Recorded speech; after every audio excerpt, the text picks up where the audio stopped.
말씀과 기도로 하루를 시작하는 모든 성도님들을 축복합니다.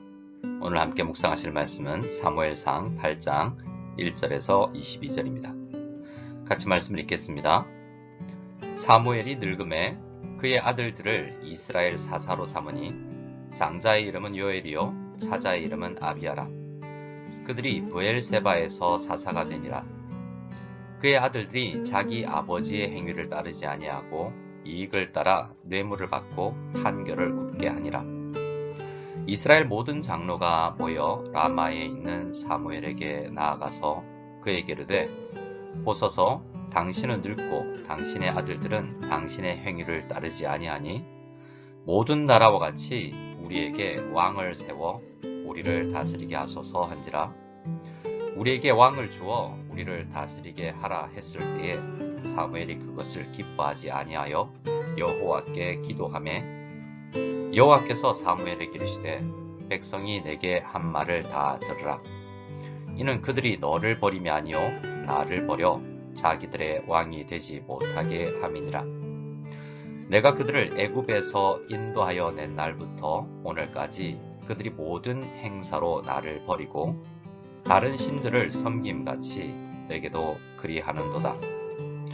그러므로 그들의 말을 듣되 너는 그들에게 엄히 경고하고 그들을 다스릴 왕의 제도를 가르치라. 사무엘이 왕을 요구하는 백성에게 여호와의 모든 말씀을 말하여 이르되 너희를 다스릴 왕의 제도는 이러하니라. 그가 너희 아들들을 데려다가 그의 병거와 말을 어거하게 하리니 그들이 그 병거 앞에서 달릴 것이며 그가 또 너희의 아들들을 천부장과 오십부장을 삼을 것이며 자기 밭을 갈게 하고 자기 추수를 하게 할 것이며 자기 무기와 병거의 장비도 만들게 할 것이며 그가 또 너희의 딸들을 데려다가 향료 만드는 자와 요리하는 자와 떡 굽는 자로 삼을 것이며 그가 또 너희의 밭과 포도원과 감람원에서 제일 좋은 것을 가져다가 자기의 신하들에게 줄 것이며 그가 또 너희의 곡식과 포도원 소산의 11조를 거두어 자기의 관리와 신하에게 줄 것이며 그가 또 너희의 노비와 가장 아름다운 소년과 나귀들을 끌어다가 자기 일을 시킬 것이며 너희의 양떼의 10분의 1을 거두어 가리니 너희가 그의 종이 될 것이라. 그날에 너희는 너희가 택한 왕으로 말미암아 부르짖되 그날에 여호와께서 너희에게 응답하지 아니하시리라 하니 백성이 사무엘의 말을 듣기를 거절하여 이르되 아니로소이다. 우리도 우리 왕이 있어야 하리니 우리도 다른 나라들 같이 되어 우리의 왕이 우리를 다스리며 우리 앞에 나가서 우리의 싸움을 싸워야 할 것이니이다 하는지라.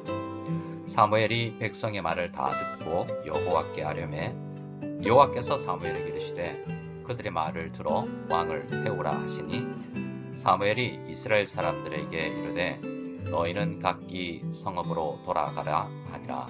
아멘. 우리가 오늘 묵상할 사무엘상 8장에서 만나는 사무엘은 나이가 많이 든 노년의 사무엘입니다. 우리가 처음 만난 사무엘은 어린 사무엘이었죠. 어린 사무엘은 실로의 성소에서 자라나서 어제 우리가 묵상한 사무엘상 7장에서는 이스라엘의 영적 지도자로 우뚝 서서 이스라엘의 각 지역을 순회하며 이스라엘을 다스렸습니다. 우리는 앞서 엘리 제사장이 나이가 들었을 때 내용을 묵상했지 않습니까? 그때 심각한 문제가 있었기 때문에 8장을 시작하면서 사무엘이 늙었을 때는 엘리와는 뭔가 다른 것을 기대하면서 이 말씀을 보게 됩니다. 사무엘은 두 아들을 이스라엘의 사사로 삼았는데요. 엘리 제사장에게 두 아들이 있었던 것과 비슷합니다. 장자 요엘과 차자 아비야는 브엘세바를 중심으로 사사로서 사역하고 있었습니다. 그런데 우리의 기대와는 달리 엘리 제사장 시절에 있었던 문제가 반복되는 듯한 느낌을 받게 됩니다. 문제의 발단은 사무엘의 아들들이 자기 아버지 사무엘처럼 영적 지도력을 발휘하지 못하고 오히려 정반대로 뇌물을 받고 판결을 굽게 하는 죄를 범하면서였습니다. 사무엘의 두 아들 요엘과 아비야는 출애굽기 23장에서 하나님께서 이스라엘 백성에게 요구하신 정의를 세워야 한다라는 그 백성의 삶의 자세에서 정반대로 사역을 했던 것입니다. 위대한 신앙인의 아버지를 둔 두 아들이 이렇게 자라났다라는 것을 생각하면 부모의 한 사람으로서 참 두려운 마음이 듭니다. 우리 자녀들이 믿음 안에서 잘 자라나도록 이 아침에 간절히 기도해야겠습니다. 사무엘의 두 아들의 문제는 당연히 이스라엘 안에서 큰 문제가 됩니다. 오래전이었지만 이스라엘은 전임 사사였던 엘리 제사장 가문의 죄악으로 인해서 국가적인 큰 위기를 맞이했었기 때문에 이스라엘의 지도층 모든 장로들이 모여서 라마에 있는 사무엘에게로 찾아갑니다. 문제의 심각성을 생각하고 문제를 해결하려고 했겠죠. 이스라엘 장로들이 5절에서 이렇게 사무엘에게 말합니다. 당신은 늙고 당신의 아들들은 당신의 행위를 따르지 아니하니 모든 나라와 같이 우리에게 왕을 세워 우리를 다스리게 하소서라고 말입니다. 장로들의 이 말을 보면 상황을 잘 파악한 것 같기도 합니다. 실제로 사무엘은 나이가 들었고 사무엘의 아들들은 아버지의 행위를 따르지 않고 있었기 때문입니다. 하지만 그 문제를 해결하기 위해서 장로들이 제시한 해법에는 뭔가 문제가 있어 보입니다.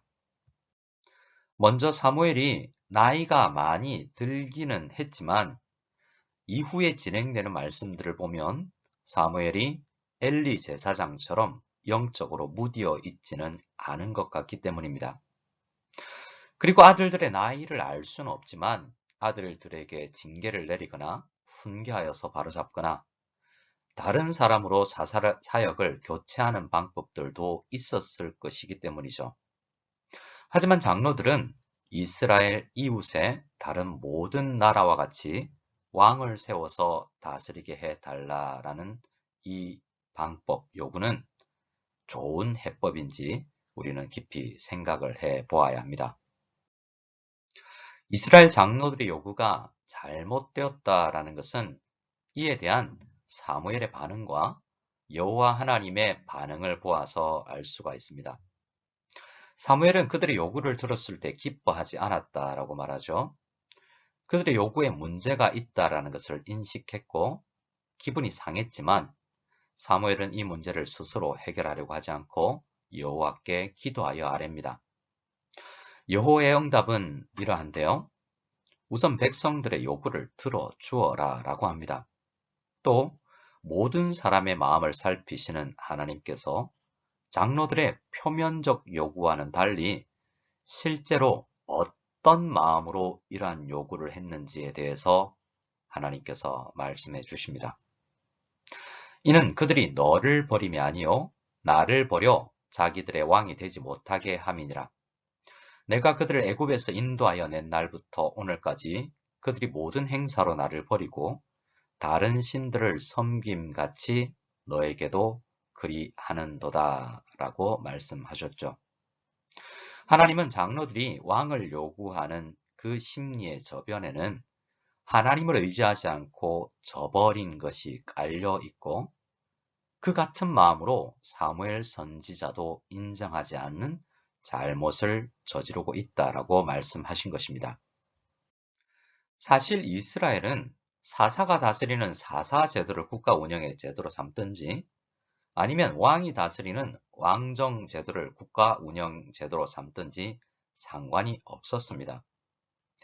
왜냐하면 하나님께서 율법의 말씀을 통해서 말씀해 주신 바 애굽에서 종살이를 하던 이스라엘을 구원하여 하나님의 백성으로 삼으신 이유는 어떠한 정치 제도를 취하든지 우리 이스라엘을 영원 무궁하도록 다스리는 분은 여호와 하나님 한 분밖에 없다라는 사실을 알려주셨기 때문입니다.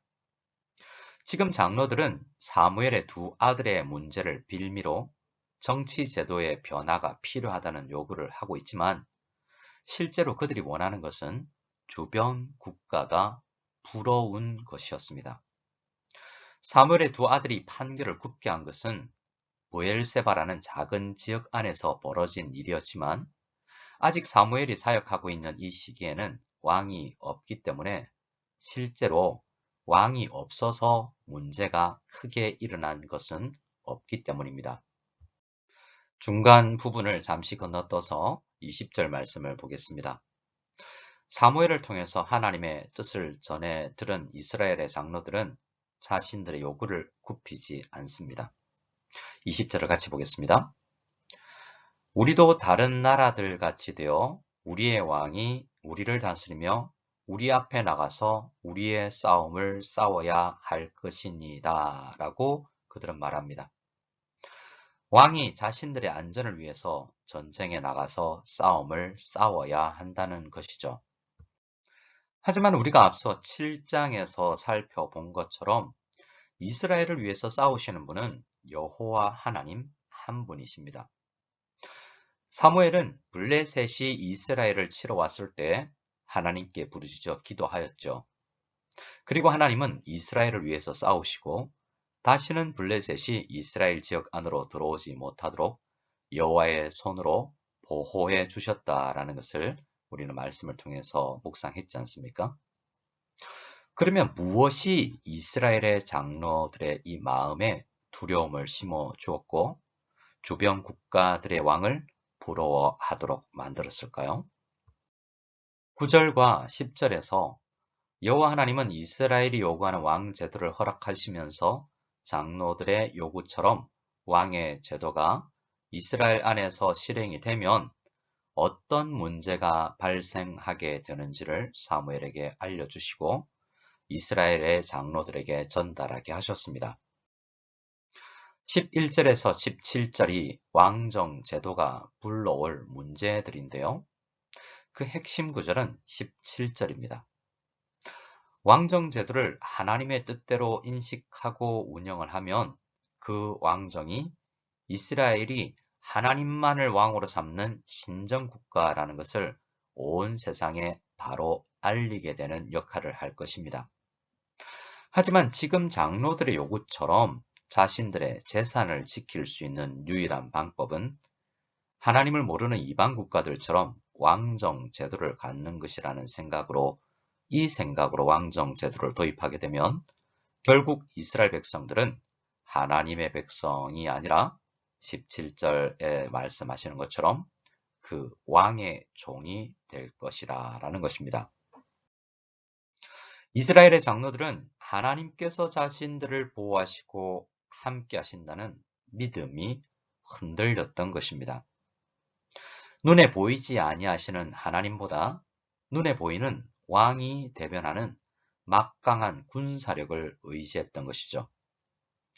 무언가 그들의 마음을 흔들어 놓아 두려움을 가지게 한 것입니다. 그리고 그 두려움은 자신들의 재산을 잃게 될지도 모른다는 위기의식으로 점점 변해어 갔을 것입니다. 이스라엘은 왕의 제도를 가지게 되면 많은 백성들이 징병되고 왕의 시녀가 되고 세금을 내어야 한다라는 이야기를 들었지만 그렇지만 계속해서 그 왕정 제도를 추구합니다.